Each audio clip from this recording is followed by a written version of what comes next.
Karitas med nami. Že 30 let. Vsak dober človek iz svojega srca prinaša dobro.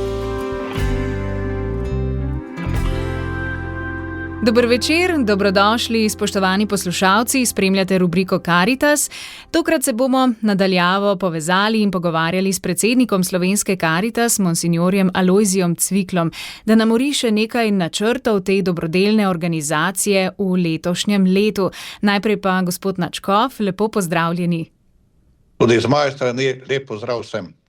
Ja, vstopili smo v mesec februar, še dokaj na začetku leta smo, bi lahko rekli, in za načrte pa mislim, da tako ali tako nikoli ni prepozno. In ti so, torej načrti, kakšni za Slovensko Karitas v tem letu? Torej, najprej začetek tega novega leta 2026 se je zaključil z zaključkom svetega leta na praznik Gospodovega razglašenja, ko je papež Leon slovesno zaprl zadnja svetoletna vrata v cerkvi svetega Petra. In tedaj se mi zdi, da je izrekel pomembne besede tudi za nas, za Karitas. In sicer pravi, zapiramo vrata, naša srca pa morajo ostati odprta. In potem je nadaljeval, da v svetem letu smo se napolnjevali z upanjem, sedaj pa sledi čas ne počitka, ampak da to upanje delimo naprej, torej da ga živimo.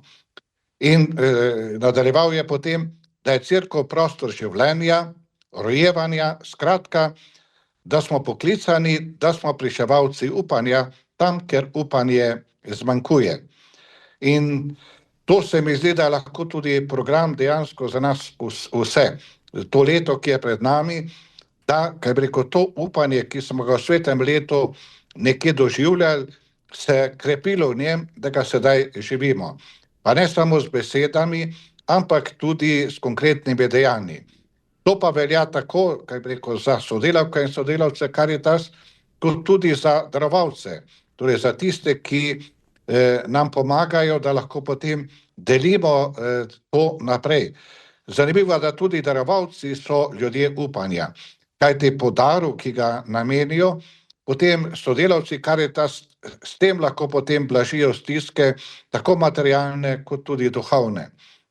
Vsem ljudem v stiski pa bi na začetku leta sporočil, da se Karitas trudi po svojih močeh in svojih zmožnostih, ki jih imamo.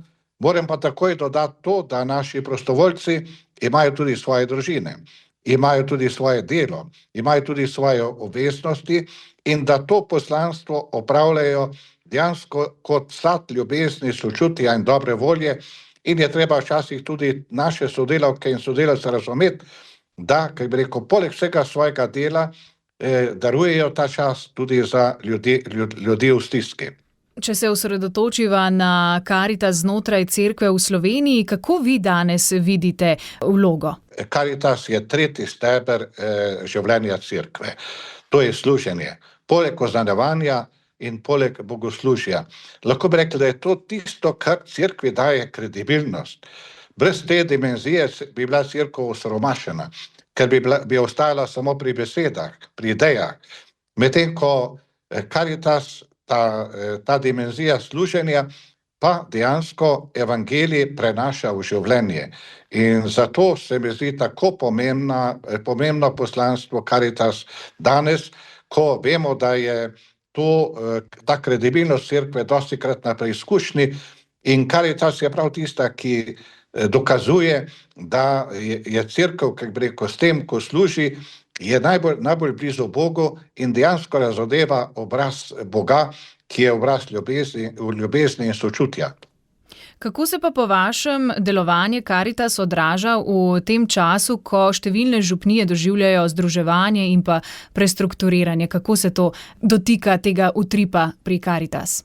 Gotovo se ga to dotika, čeprav so različne oblike, torej imamo ukinitev župnij, imamo pridružitev, imamo pastoralne enote, različni modeli so, kako odgovoriti na to novo situacijo, v kateri smo se znašli.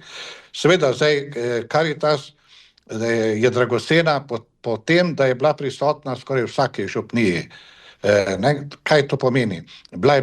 Je blizu ljudem, tam na terenu je, najbolj pozna čist konkretne stiske in težave. In se mi zdi, da tudi v tej novi obliki povezovanja, se mi zdi, da lahko je v središču glavno skladišče, ampak pomembno je, da imajo še vedno vsak svoji župniji ali pa tudi, kaj bi rekel, tam, ker je včasih bila župnija, še vedno Karitas svoj prostor, da tam, kaj bi rekel, delijo potem to pomoč, pa tudi, da so prisotni tam, da ljudje čutijo, da se niso oddaljili od njih, ampak da ostanejo prisotni med njimi. To se mi zdi, da je prednost Karitas ravno v tem, da ima tako bogato mrežo, da ima toliko, kaj bi rekel, prostovoljk in prostovoljcev in da je skoraj v vsakem kraju prisotna. To gotovo je največje bogatstvo, ki ga imamo. In to bogatstvo je na nek način potrebno ohranjati. Seveda se bo pač tudi prilagajalo novim potrebam in spremembam, ampak teženje naj ostane v tem, da, kaj bi rekel, dejansko ostanemo prisotni posod. Imate kakšen primer dobre prakse, morda zdaj v glavi, kjer se je župnija dobro prilagodila na te spremembe, ki so jih omenjali? Imam izkušnjo, ko na primer v večjem kraju je skladišče, torej se dobivajo, kaj bi rekel, iz vseh okoliških župnij skupaj, načrtujejo, ampak potem pa izvajajo karitativno delo oziroma pomoč pa vsak v svojem kraju. Tako da se mi zdi, da je to na nek način lažje, ker imajo eno veliko skladišče, potem pa to, kar potrebujejo, pridejo tja iskat. Po drugi strani pa, kaj bi rekel, tudi je večja skupina, ker si lažje potem podelijo izkušnje oziroma tudi se lažje pomagajo. Tako da se mi zdi, da v tem na nek način je lahko celo prednost. Primerov dobre prakse je torej veliko in verjamemo, da jih še več prihaja tekom let. Morda bi ob zaključku najinega pogovora, monsinjor Alojzij Cvikl, še nekaj besed, ki bi jih položili vsem sodelavcem, ki naj jih spremljajo, tako čisto vaših, tekom letošnjega leta pri njihovem prostovoljstvu. To leto 26 je Frančiškovo leto, torej 800-letnica od njegove smrti. Frančišek je bil človek čutečega srca, velike ljubezni in se mi zdi, da je lahko to nadaljevanje svetega leta je prav logično nadaljevanje v tem Frančiškovem letu. Zato upam, da bodo naša srca v tem letu 26 res čuteča, polna te sočutne ljubezni, ker če bomo, kaj bi rekel, res imeli to sočutno srce, potem bo marsikatera stiska oblažena ali pa celo premagana. Druga stvar pa, ker se mi zdi, da je bilo zdaj, ko smo bili na obisku ad limina v Rimu pri papežu rečeno, papež nas je zelo spodbudil, da se povezujemo, da delamo skupaj, da iščemo skupaj. Se mi zdi, da smo potem močnejši. In to je tudi, kaj bi rekel, moja želja, da, kaj bi rekel, zdaj, ko se bojo tudi župnije povezovali, ko se išče kako združiti moči, da v tem vidimo priložnost in da skupaj iščemo, kako odgovoriti, na kak način odgovoriti. Je pa tudi res, da vidimo, ker stiske se spreminjajo, torej imajo, lahko bi rekel, vsako leto drug obraz, nove obraze, da smo ravno tukaj odprti za ta znamenja, da znamo prepoznati te stiske in potem, ko sem že prej dejal, po svojih močeh tudi pomagati. Po svojih močeh naredimo tisto, kar lahko, ampak vedno pa je potrebno biti odprt in prositi tudi Božjega blagoslova, ker se mi zdi, da tam, ker se ljudje trudijo za ljubezen, dobroto, resnico, poštenje, tam je tudi Božji blagoslov. In se mi zdi, da bolj, ko bomo mi v službi tega čutečega srca, te sočutne ljubezni, tam bo tudi Božji blagoslov nas spremljal. Monsinjor Alojzij Cvikl, najlepša hvala za to popotnico, pa vse dobro. Tudi tebi hvala in vsem in veliko blagoslova v tem letu, ki je res Frančiškovo leto, naj bo res leto čutečega srca in sočutne ljubezni. Hvala.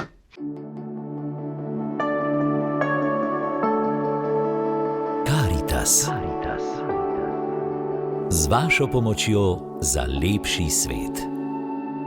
Na slovensko Karitas se je obrnila 3-članska družina, ki živi skromno in razpolaga z omejenimi dohodki. Nedavno je njihovo hišo prizadel požar, ki je uničil bivalne prostore. Med gašenjem je nastala še dodatna obsežna škoda, zaradi vlage so bili poškodovani zidovi, elektronapeljava, talne in stenske obloge ter pohištvo. Bivalni pogoji so trenutno neustrezni za bivanje, ob nesreči so družini priskočili sicer na pomoč sosedje, lokalna skupnost in Karitas, tako z delom kot zbiranjem denarnih sredstev. Kljub temu je skupna škoda velika in presega zmožnost družine ter doslej zbrane pomoči. Slovenska Karitas vabi, da po svojih zmožnostih pomagate družini v stiski pri obnovi doma. Pomoč lahko nakažete na tekoči račun Slovenske Karitas, Kristanova ulica 1, 1000 Ljubljana, namen zaupanje. Pomagate lahko tudi s poslanim SMS sporočilom z besedo Upanje 5 ali Upanje 10 na telefonsko številko 1919 in prispevate 5 oziroma 10 evrov.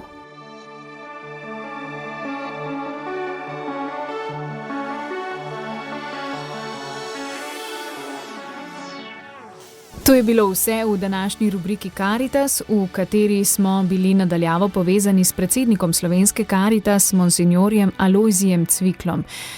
Spregovoril je med drugim tudi o vlogi Karitas znotraj cerkve, po njegovih besedah pa se bodo v času reorganizacije številnih župnij župnijske Karitas še naprej trudile biti ljudem v stiski blizu in še vedno s prilagoditvami težiti k nemoteni pomoči vsem, ki jo potrebujejo.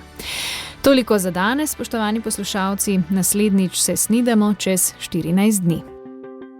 Karitas med nami. Že 30 let. Vsak dober človek iz svojega srca prinaša dobro.